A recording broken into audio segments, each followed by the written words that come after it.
For those just starting out, to those who built their reputation in the detail industry, navigating the course is a daily grind. This is Play-by-Play with industry professionals, tackling topics and offering tips to help improve your game plan.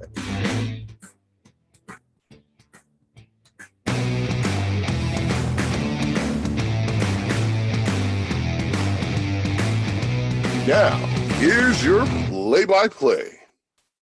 What's up, everybody? And thanks for joining Lunch Break Play-by-Play. Dustin Jackson here, and of course, I got my crew, Ryan and Lexi. What's going on? Hey, y'all. Man, and today we're starting an awesome series on training. So excited. Yeah, detail training in the industry. And man, we have lined up some heavy hitters. Marketing's done a really good job of putting together a good group of guests over the next few weeks. And we're going to go over how training is involved in the detailing industry and what all, how important it is and what all it affects. And we're just super excited about having this discussion. We got a super heavy hitter on the lineup today.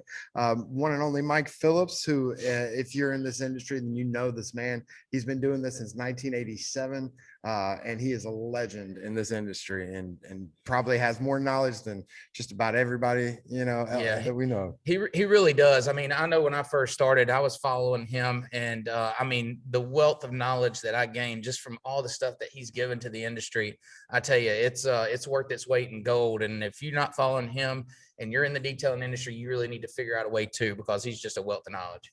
And I think a lot of that comes with the training, right? Yeah, absolutely. And speaking of training, it's all about overcoming the curve. When you're looking for training to help yourself gain in the business, it just speeds the process up. I know that we experienced things. Training wasn't readily available when I started in the detailing industry, right. So it was a lot of kind of learn by fire, and that's an expensive way to do it. Yeah, I can tell you right now, and a stressful way to do it at that. So that's right. But we've done that, and it's just, but now all this training is available, and you really need to find your way to it because it's readily available and it's super helpful. Absolutely, and it's always about getting better and improving your craft. It is tons of resources out there. We got detailing news, and we get it quarterly here at the shop. And there was a great article written on mechanization, and I don't think a lot of detailers really know what that is, and I don't even think that I knew what that was really. But I read the article, and it was written by Bud Abraham. Yep. And it was really good, and it was talking about how guys in the detailing industry, to just get so stuck on, I've got all this work to do, I can't pump it out, but I can't afford new tools or can't afford to think about my process. I just got to keep grinding. Yep. And reality is you can't afford not to think about those things. That's right. He really dug deep onto why that is, but we're obviously a software company for detailing, for the detailing industry, and we know how important those things are, and we know how they can't afford not to have that. I mean, the theme of that article was really investing in your business and finding ways to automate the things that you can, and to be able to make sure that you're making your workers more proficient by providing the right tools in their hand, and talking about, maybe you can't afford it, but there are options out there for leasing equipment. Always talk to your reps. We're definitely software folks. We can help you justify those investments when it comes to software. Sure. But especially with training, that's one thing we're talking about. That training is definitely something where you want to invest in your business. It is. And speaking back to the software just a touch, I mean, Lexi, your job here with us is to find out if that's a good solution for their business. Absolutely. And you dig in before you say, yes, you got to have software. You dig in to find out about their business. That's true. And learn to make sure it's a really good fit. Like yesterday, I actually spoke with a customer who does do detailing, but they typically do more of auto repair. And through that conversation, I said, hey, I appreciate your time. I enjoyed learning about you, but I don't think Detail Bookie is a fit for you. Wow. Maybe in a couple of months we may be, but for your current business model, this wouldn't be an investment that you should make. Guys, I don't mean to get off track, but are we going to be getting some food today? I know. Oh yeah, man. We're going to be eating some tasty treats from Bay City Grill over in Satsuma, Alabama. We're going to dive into that a little bit later for sure. Yeah. Awesome. And that's super excited. I saw it come in today, and let me tell you, I don't know if y'all saw last week, but the sushi threw me for a twist, for a loop, I should say. Everybody that knows me knows that I'm not an onion fan, and I think the first bite I bit into was loaded up. So but super excited. I'm a Southern boy. I like eating potatoes, and that's what we got on the menu today. So I'm pumped about it. So back into training, Dustin, tell us a little bit about some of these training seminars that are out there. Didn't you were telling me one about the Rag Company? And yeah, Mobile Tech Expo and the Rag Company have partnered up to do a little series on it. I think they're doing it every few, a couple of months or something like that. And I think our guest, Mike Phillips. Yeah, Mike is actually going to be doing 2 of those training seminars in April and May. And that's super cool. And I think you can go to mobiletechexpo.com to get signed up for that. And again, I don't know, what's the cost on that, Ryan?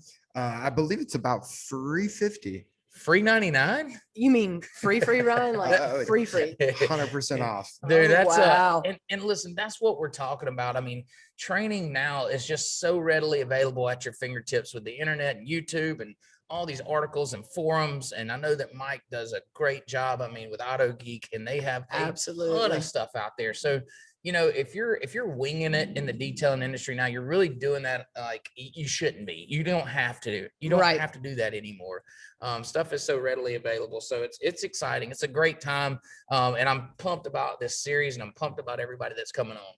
Yeah, and speaking of articles, speaking of resources, we talked about the magazine. There's a great article written on Mike Phillips in here talking about catching up with the detailing icon, Mike Phillips. They highlighted what he's done in his career. And, his whole goal is to solve problems, show people's tips, tricks, techniques, and procedures that really help them no matter what their endeavor is. And he's accomplished so much, guys. I mean, he has actually written a crazy amount of content. He has 676 how-to articles. Wow. 285 product reviews that are actually written as step-by-step instructions for use. And he's written even more since this article has came out. You can find those at autogeekonline.net/forums. And then you'll also look under Detailer's Library to be able to access those. He's also hosted 2 TV shows and been an expert on 6 others. He has almost 1,000 videos. A lot of those are on Facebook, but they're also on Auto Geek's website. I tell you, that's truly unbelievable. I mean, what a resume per se to have in the detailing industry. And then for somebody like that to come on to our show, I mean, I think we're ready to bring him on. What do you think? It's huge. I'm ready to talk to Mike. Yeah, let's bring him on. I tell you what, man, that's just all the stuff that he's given to our detailing industry. It's truly impressive. I was watching several of his videos yesterday, and it's so easy. He just makes it where, you feel like you can learn. He talks to you. What's up, Mike? Yeah, he does. He really does. Hey, Mike. How's it going, Mike? Just sitting here, and I'm actually in the middle of writing a brand new article. So this is a nice break. Really? More content. Yeah, right? For content. Well, I reevaluate my life and wonder what I'm doing with it when I see everything that you've done. I need to pick up the Ryan is your boss. I would agree. Yeah.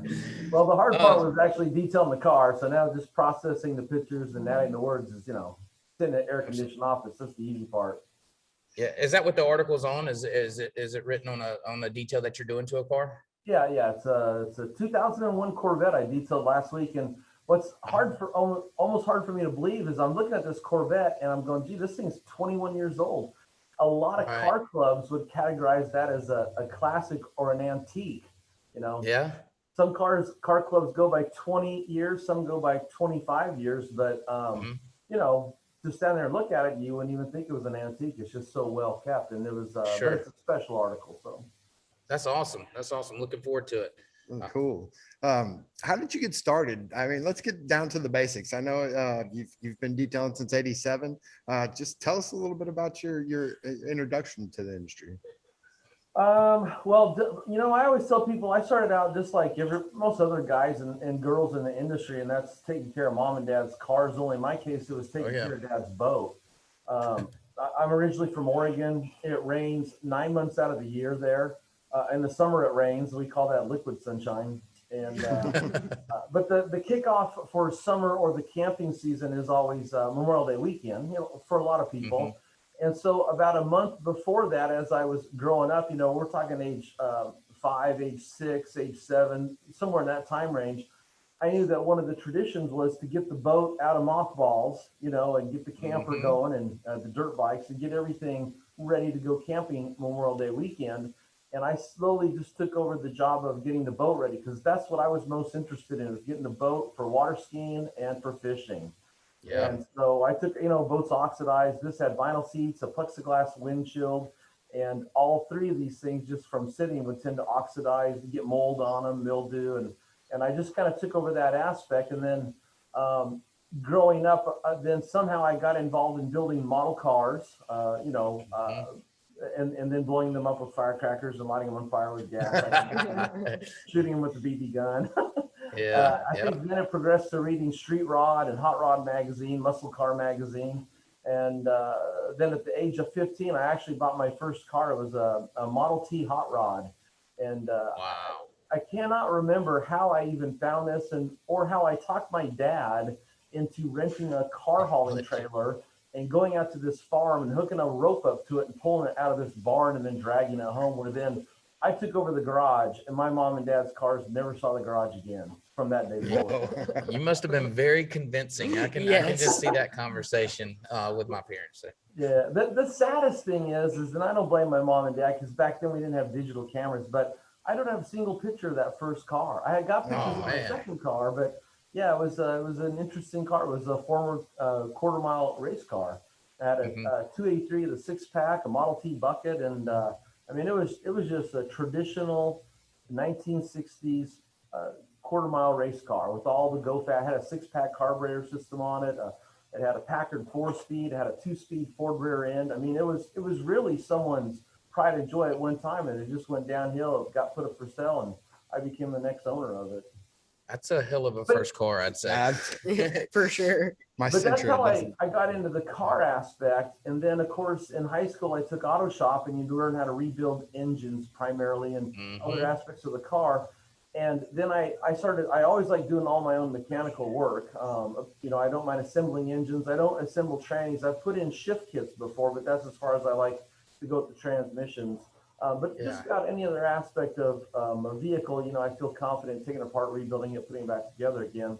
And what I learned from that was that's a lot of knuckle busting, really dirty work. And while I enjoy it for my own cars, I never like doing it on other people's cars because they were never kept up. And so it's dirty grunge work. And so what I gravitated towards, instead of doing the mechanical side, was after the car's all put together, was making it beautiful, the detailing aspect. So that's kind of how I got into detailing, was learning that I didn't want to become a mechanic. I liked making things look beautiful. Yeah. Well, Mike, since you've been in the industry for a long time, what has really kept you interested? What keeps you coming back year after year? I guess the thing I really like is helping other people, as cliche as that can sound. Even just this week, I've had people, I like to work on the forum because I generate a lot of content that just simply will not fit on Facebook or Instagram. Content just will not fit there. And in the last 2 weeks, I've just had, scads of people join the forum, and they're all looking for help. And it's usually the same kind of story. It's someone in their life, maybe they've never cared about detailing their car, but now they graduated and got a new car.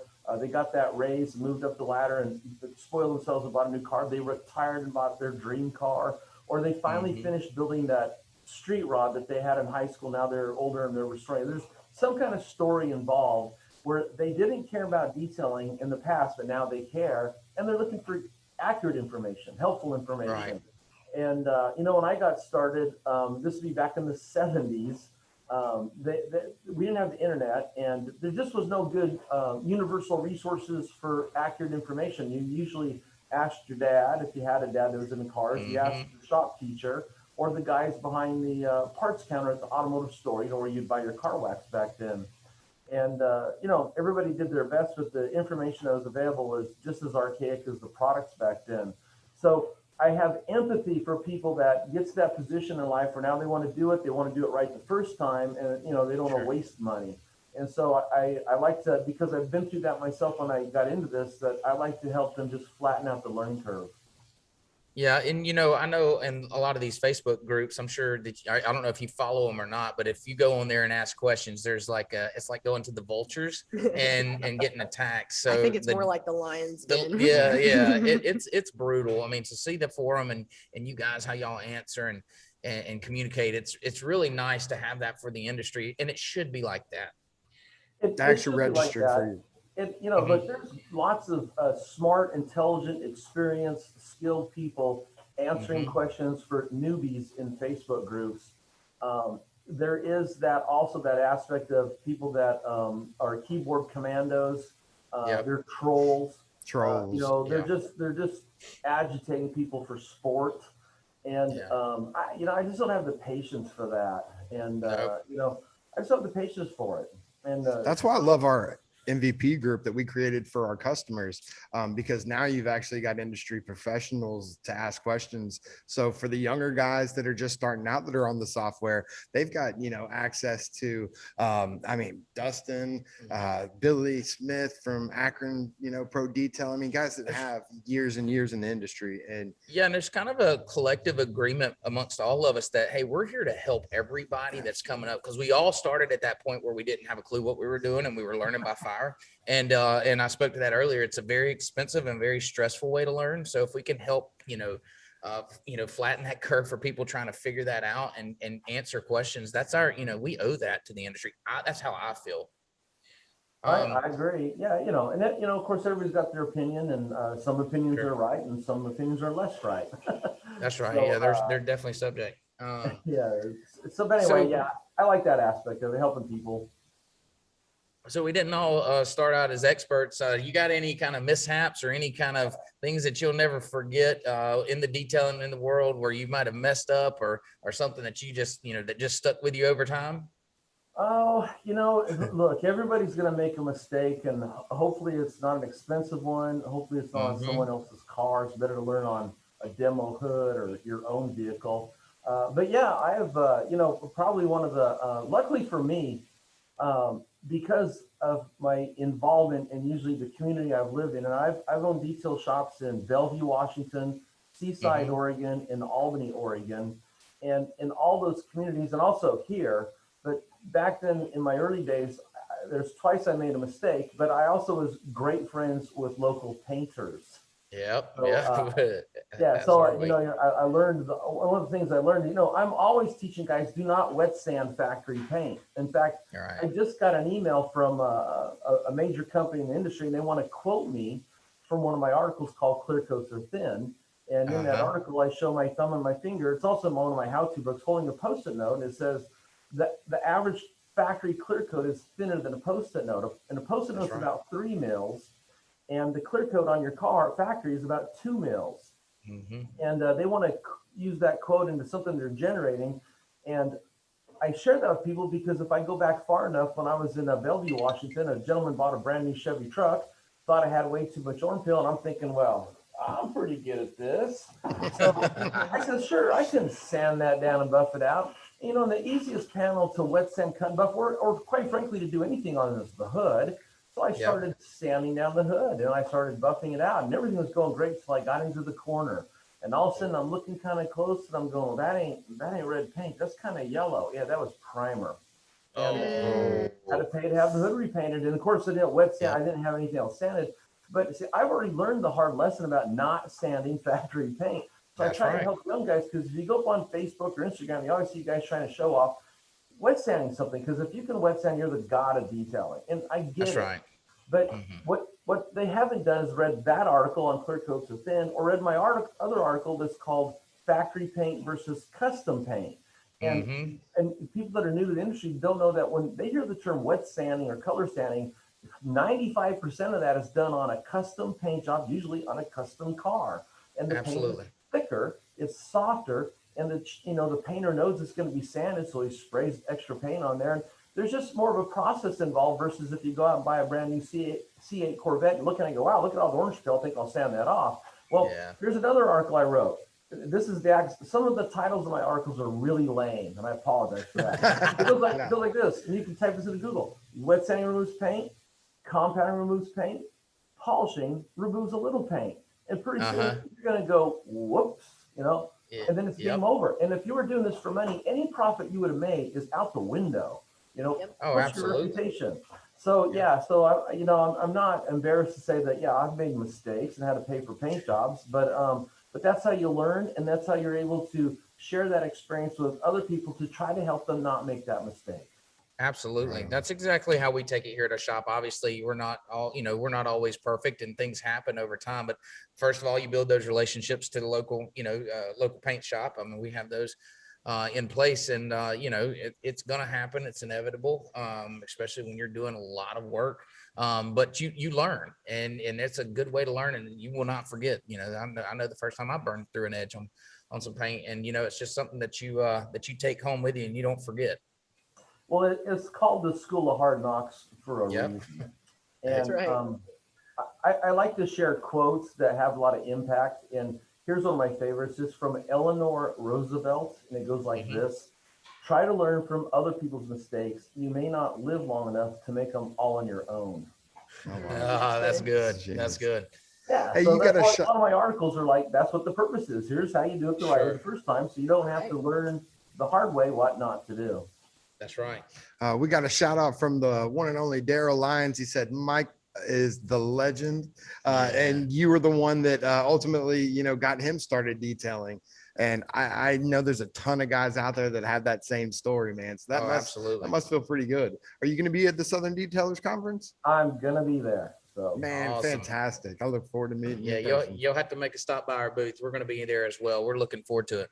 Well, hey, Mike, I heard you guys are going to the silver sponsor, and you're sponsoring the awards banquet. The awards banquet. Yep. Yeah. We figured sponsoring a party was our style, so that's right. And giving those guys that won the IDA awards an actual, platform to be able to receive award in person, not just virtual. I think that's a fantastic idea. And absolutely. Absolutely. It is. Well, like everybody, we're all tired of the COVID-19 and all the ramifications it entails. We're just all tired of it. So yeah, go ahead. Go ahead. I was going to say, I had a class. I just recently had I do a 3-day class here 3 times a year in a boat class. Once a year, and both classes sold out. I mean, there's 20 people in the car detailing class, and there was 27 people in the boat detailing class, which is actually the largest boat detailing class I've ever had. 26 was the previous record for me. But one of the comments that you just hear people say in passing in the classroom is they're just so glad to get out of the house. Absolutely. Chris West, for my 3-day car detailing class, of course, he's from Solution Finish.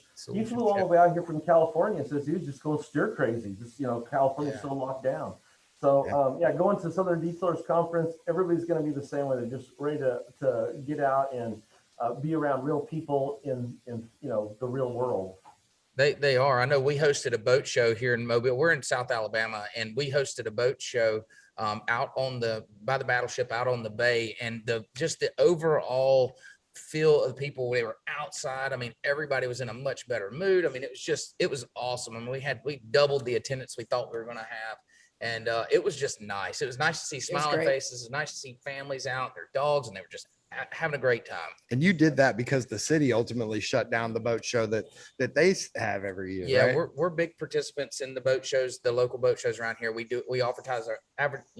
advertise our detailing services there. Right. We do a lot of marine detailing, and so we use those platforms to advertise our services. Well, when they shut down, because those are indoor shows, we needed something to do, and there was a lot of vendors like myself that needed something to do. So we acquired some outdoor property there for the show and put it on. And man, I tell you, it was a great event. So congratulations on that. Yeah, thank you. Yeah, it was fun. It was a lot of fun. So curious, we talk a lot about the past and all that, learning from mistakes and everything we've done. Where do you think the future of detailing is going? I mean, I know it's changed a lot over the last 10 years. It has. That's how long I've been in the industry, and I've seen it evolve. Where do you think that next big change is going to? Well, one thing for sure is everything's going through an evolution and getting better and better as far as the tools, pad technology, chemical technology. I mean, in the last 10 years, look where we're at, from conventional car waxes, synthetic sealants, to all these different coatings out there: ceramic, quartz, polymer, graphene. The next one's unobtainium. So, so what I like about that is in fact, just today, I had a gentleman join the forum. He's got a 2018 Chevy Silverado truck, lifted, big tires, black paint, coated a few years ago. He says it's ready to polish it. And one of the things I said, And so he says, well, I'm thinking about getting a Porter Cable. And I says, well, it's never been easier to detail your own car with the amount of information on YouTube, venues like this, the chemicals, the tools, the pads. It's never been easy. So the way things are going is it's getting easier and easier for the average person to learn to detail their own car. It's getting easier and easier, I think, for people to start detailing businesses, to offer services if that's their passion. You know, and I think we've all met people that have been in like white collar work and have just said, I've had enough of this. I like working on cars, and, you know, and follow their passion. And I know a lot of guys that are like that. In fact, you know, one of the interesting trends that I've seen happen in talking to people that take my class, my 3-day car detailing class, and it's very interesting. But for the last 4 and even 5 years now, I have a lot of guys my age, sometimes older, sometimes younger. They're retiring from their career job, firemen, policemen, contractors, and they're car guys. And they know when they retire, they don't want to just sit around on the couch and watch TV. They want to stay active. And now, back in the 40s, the 50s, the 60s, the 70s, even the 80s, a guy that's mechanically inclined could start a shop where you actually do mechanical work on cars, replace carburetors, do tools. You used to be able to do that. You can't do that anymore. Everything that goes to the dealership is so high tech. Okay, so if you can't do the mechanical side, what's left? Detailing. Okay? And it's the fun part. Remember, everything else is a knuckle thing. And, you know, God forbid you put the wrong sensor in, turn it on, and something goes wrong, you know. So I have a lot of guys that are retiring, and they want to get into detailing, and they're taking the class because there's 3 reasons. One is they don't know what they're doing, and they want to know because they know cars are expensive, a paint job is expensive, so they want to know what they're doing. There's so many tools and polishing systems on the market that, you know, to dive into some of these, you're going to be into it for $1,000, and if they find out you don't like it, it's like, well, now you're stuck with it. So they want to. In my class, I teach all the major tools and all the systems. So by the time a person goes through it, they know what they like and what they don't like, so they don't waste time and they don't waste money with their investment. That's really awesome. Yeah. And then the third thing is they know when they get into it, they want to make money, and they all have the same concept. Once they start a detailing business, their buddy Joe is going to show up and say, "Hey, I'll let you detail my car for a 6-pack of beer." Well, that'll buy 6 buffing pads. Their buddies have no idea what it costs for the equipment side, and also for your time. I mean, that's right. We all know to take a passenger car that's in bad shape and do the correction stuff just after you washed and clayed it, you're talking anywhere from 3 to 6 hours, depending on what you're doing. That doesn't include everything else. So, you know, if you bring a Corvette in and spend 10 hours on it, you don't want to do it for $100. And so they're coming to the class to learn what they like, what they don't like, learn what to do, and then learn how to make money doing it. You know, that really reminds me of a customer that I just put on the software, spent 17 years, you know, doing sales. COVID hit, the business that he was working pretty much crashed, and he has now decided to full-time detail. He does primarily marine. He's done it as a hobbyist, you know, for the last several years, but you know, retired 17 years doing something and decided now I'm gonna do this.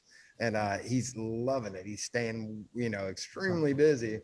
It's the market, I mean, for detailing is there for sure. Boat detailing is so hard. So hats off to him. You know, I like to teach it. And, you know, I used to race a drag boat, and I shared that with some of your staff. The boat I used to was a 1970 Super Stanger flat bottom drag with a big block Chevy. And a lot of people don't know this, but that's how I lost my leg. My own boat went over me. The prop got me, and it cut it up so bad they couldn't save it. So since the age of 26, I've been using an artificial leg to do all my work. And but that's the only boat I actually like to detail. You know, and it just has a big flat bow and it has a scoop over the carburetors, and that's it. You know, all these other boats, I can appreciate them, but kind of just so much work to detail. It's a ton of work. Yeah, about 65% of our business is marine detailing. We have a mobile unit that go and we do larger boats. And then here in our shop, you can't see the other side. This is our car bay, but we're actually facing our boat bay.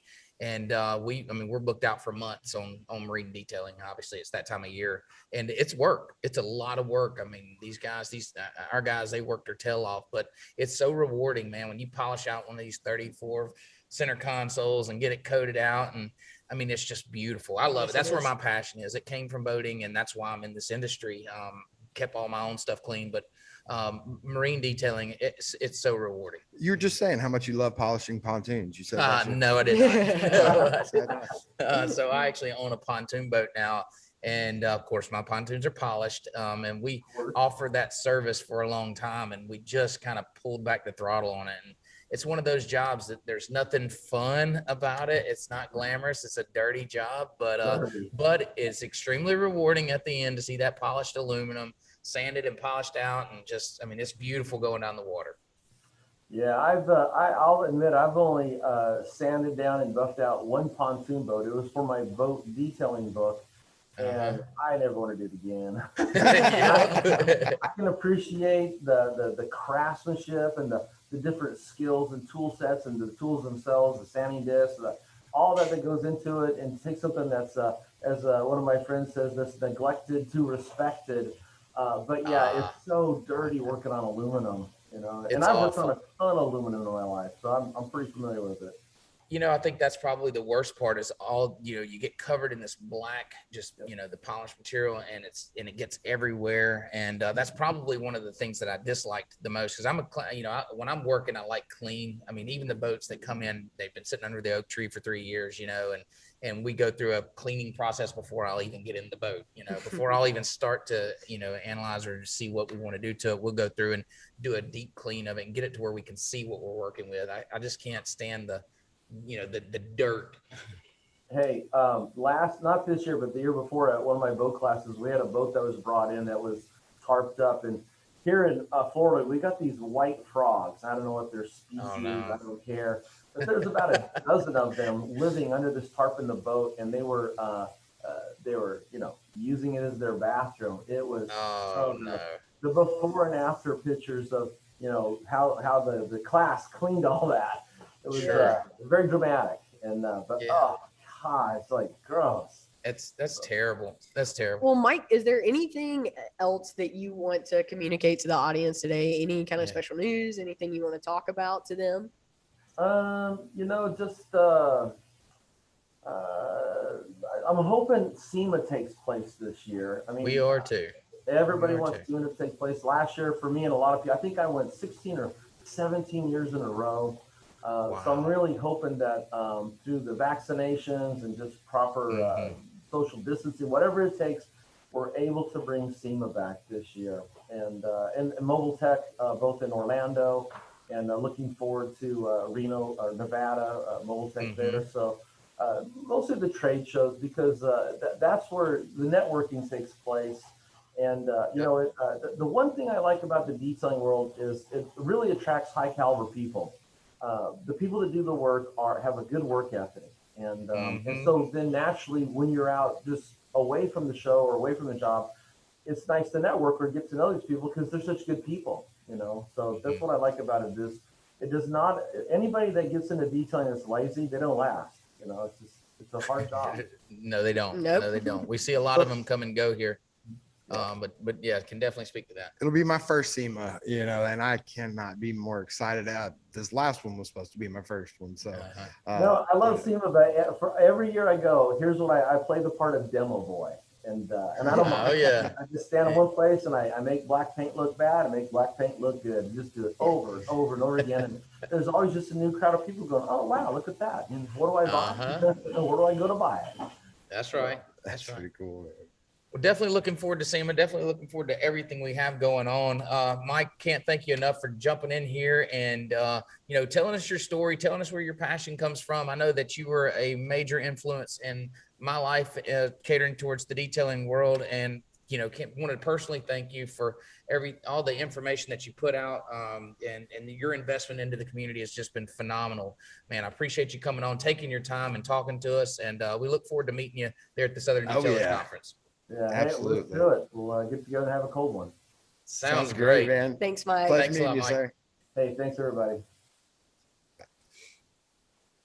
All right. Well, if that was super cool. I know that that's kind of for me, that's one of those once in a lifetime moments, and truly special. I know there's a lot of detailers out there that look up to Mike, and to have him on and have him answering questions, you know, it's really important. It's a special moment in my life, and I couldn't be more thankful of it. Yeah, you were fanboying out when I told you that I was gonna that I got him on the podcast. Yeah, I thought we agreed not to talk about Oh, I'm sorry. Yeah. I got a little starstruck too at the entrance. So I'm like, oh man, how do I even ask this guy questions? I just want to sit here and stare. Is that weird? No, not at all. Yeah, I'm sure he gets it all the time, Yeah. right? No kidding. Well, are you guys hungry? Starving Man, to death. Are y'all ready to talk about what we're gonna eat from Bay City? Give us the rundown, Lexi. I know, listen, this is my favorite part of the show because we get to eat. So give us the rundown. Tell us what we got going on. Well, Bay City Grill is in Satsuma, Alabama. They serve up Southern favorites made fresh to order, from classic sandwiches to fried catfish special. Bay City, or the grill, as the locals like to call it. They feed your soul as much as they feed your body. And we love that here, right? And this stuff looks delicious. Dustin, we've got for you this bacon cheeseburger with some French fries. All right. Looks Ryan, you're amazing. going to have this fried catfish special with some French fries and coleslaw. And then I'm going to try this Bay City Club with ham, turkey, bacon, and Swiss. And that's what I always get when I go to Bay City Grill with the sweet potato fries. So this looks absolutely amazing. The cheeseburgers, what I get, they're across from the ballpark where my boys play. Yeah. So we're over there all the time. We also try to go to lunch there at least once a week. Their cheeseburgers are phenomenal. Their sandwiches, like you guys got. I have never tried their catfish though. Man, I Ryan. love fried catfish. I love Yeah. hush puppies. This is gonna be a where's my hush? Hey puppy? guys, why don't you dig in? Why don't y'all take a bite? Go ahead let's and grab check your it out. plate. Let's check it out. And for everybody out there, you can find Bay City Grill on Facebook, or you can give them a try next time you visit Detail Bookie headquarters. They're located at 5657 Highway 43 in Satsuma, Alabama. Or you can give them a call at 251-675-0360. So what you guys think so far? How's that first bite? Oh, the fries are excellent. About to dig into this burger. And guys, listen, for those of you that are watching, if you're eating lunch, take pictures of them. Drop us a comment. Listen, I can't wait to see what everybody has. We'd like to see what everybody else is eating. This is our lunch break, just like it is, I'm sure, a lot of you guys. So show us what's going on. What's the catfish like? Man, it's delicious. Is it? Man, phenomenal. Man, these sweet potato fries always hit the spot. They're so good. Mm-hmm. It's a healthy alternative if you don't want, starchy French fries, which are also delicious. Man, this is delicious. So The burger's phenomenal. Listen, we're going to dig in. I'm going to tell you a little bit about what's going on next week. I think we have Greg Masterson on the lineup. all right. We talk about fanboys. Dustin's a bit of a fanboy for Mike. I'm absolutely a Masterson fanboy. This dude could not be a nicer guy. I spoke to him the other day to, just ask him if he wanted to be on the podcast. Yeah. I mean, and he could not have been more, just genuine and nice and super helpful. He has great intentions. I can't wait. He for does. this podcast. We follow him in the group and we see him kind of poking fun and rallying everybody up. And if you ever just sit back and watch like the global, like the overall view of what's going on, it's quite comical to see all the detailers running in there and try to defend whatever it is that that he's kind of ragging and really, guys, you're taking it too serious. Let him go in there and have his fun, but don't bite the hook every time. I love it, man. I can't wait to have him on. And It's going to be fun. a wealth of It's knowledge, right? Over 1,000 videos. We're going I to still be believe, of talking about chemicals. training. So it's going to be really cool to talk to That's him right. about all of that as well. We're going to continue our training series. Go ahead, Ryan. I'm sorry. No, he definitely knows about training. I mean, when he worked for the chemical guys, he did a lot of their videos. I mean, I literally think there's about 1,000 of them on there. So. Yeah, he has a ton of knowledge, and we're going to continue bringing you professionals in the industry that are, that are involved in training and can be assets. If you have any questions, if you have any comments, don't forget, shoot us a message, give us a call. Absolutely. You can find us on Facebook, at Detail Bookie, Instagram, YouTube, Snapchat, LinkedIn. I think all the social media platforms. You can find us out there. Is that right, Madison? Okay, cool. Awesome. Thanks a lot. As always. Thanks, so guys. much, guys. Y'all have a wonderful day and enjoy your lunch break. This has been another lunch break play-by-play by Detail Bookie. Join us next week with auto detailing news, interviews, and tastes of the South. We'll see you then.